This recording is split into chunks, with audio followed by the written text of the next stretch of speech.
Hello everyone, আমি চলে এসেছি পিএলপি পার্কে। তো তিন বান্ধবী মিলে তো আমাদের তিনটা বাচ্চা নিয়ে এসেছি ওদের জন্য বিশেষ করে। তো ওরা একটু খেলতে পারবে, এটা ভালোই বড় পার্ক, খেলার অনেক কিছুই রয়েছে। তো সেটা তোমাদের সাথে না শেয়ার করলে হয়। তো দেখতে পাচ্ছ, দেখো ফুলগুলো দারুণ দেখতে, ভিডিও কত সুন্দর হচ্ছে কি না জানি না, কিন্তু বাস্তবে দারুণ দেখতে। বাস্তবে বলছি, সামনে থেকে খুব ভালো লাগছে। দেখো বন্ধুরা, এই দেখো এখানটায় বোট চলে, কিন্তু এখন চালাচ্ছে না, হয়তো দেরি করে। আমরা 4টার সময় চলে এসেছি, আমার বান্ধবীরা এগোচ্ছে, বাচ্চাগুলো এত দৌড়াদৌড়ি করছে কি বলবো তোমাদের। দেখতে পাচ্ছ বোটগুলো সব রয়েছে। তো আমার ইচ্ছে করছে, কিন্তু উঠবো কী করে, এখন তো চালাবে না, দেরি করে লাস্টের দিকে দেখা যাক যদি চাপা যায়। তো আর একটু ভেতরের দিকে চলে যাচ্ছি। দেখো সবুজের কি সুন্দর চৌকা করে কাটিং করা, এগুলো দেখতে দারুণ লাগছে না? তোমাদের কেমন লাগলো জানিও আমাকে। এই দেখো এখানে গোলাপ বাগান, তো ওখানে বসে আছে, ঢুকতে দেবে না তার জন্য। এরপর আরও ভেতরে চলে যাচ্ছি, দেখতে পাচ্ছ কি দারুণ না? ওয়াও! তোমরা যারা এখানের একবার এসে ঘুরে গিয়েও, তাও তো শীতের লাস্টে ফার্স্টের দিকে যদি আসতাম কি দারুণ হতো, তাই না? আমি তো খুব মিস করছি।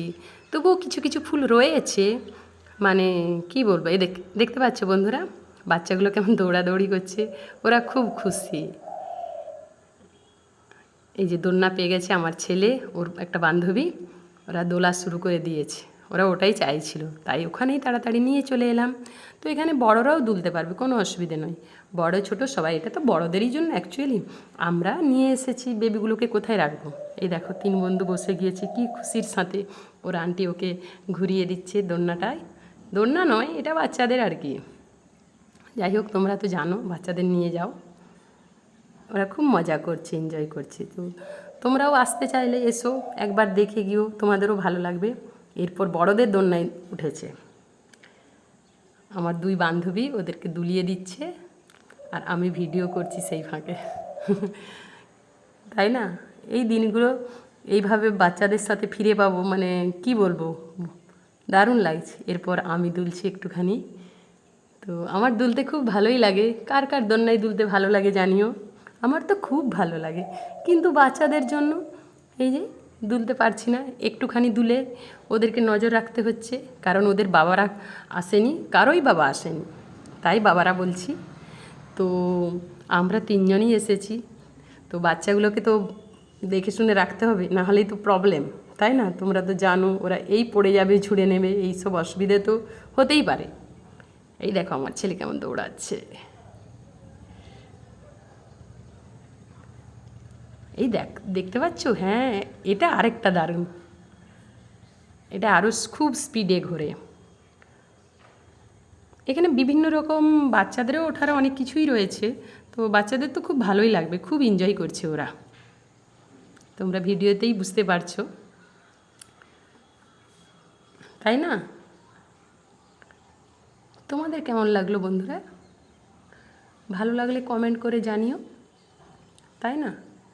এরপর চলে যাবে স্লিপে। এই দেখো স্লিপের সিঁড়ি দিয়ে ওঠা হয়তো, কিন্তু সিঁড়িটা খারাপ, ভাঙা ভাঙা রয়েছে। আমার ছেলে স্লিপের ওপর দিয়েই ওঠার চেষ্টা করছে, দেখতে পাচ্ছ? উঠেই ছাড়বে বোধ হয়, বলছে আমি উঠবই, সেই টার্গেটে উঠে গিয়েছে, দেখতে পেলে? এরপর বোধহয় স্লিপ দেবে, দেখা যাক দিতে পারে কি না। তোমরা দেখতে থাকো ততক্ষণে। ছোট্ট কিউট বেবির ভিডিওটা পেরেছে, আবার উঠতে চাইছে, খুব মজা পেয়ে গেছে, একবার উঠে গিয়েছে না, তাই সাহসটা আরও হয়েছে যে আমি নিশ্চয়ই উঠতে পারবো। আবার উঠে গেল, আমি মানা করছি, কিছুতেই আমার কথা শুনছে না। না শুনলে কি করব বলো? এগুলো তো ওদের একটা আলাদা আনন্দ, যেগুলো এখন আমরা করতে চাইলেও পারবো না। তো ভিডিওটি তোমাদের কেমন লাগলো? ভালো লাগলে অবশ্যই একটা লাইক, কমেন্ট, শেয়ার করো। টাটা।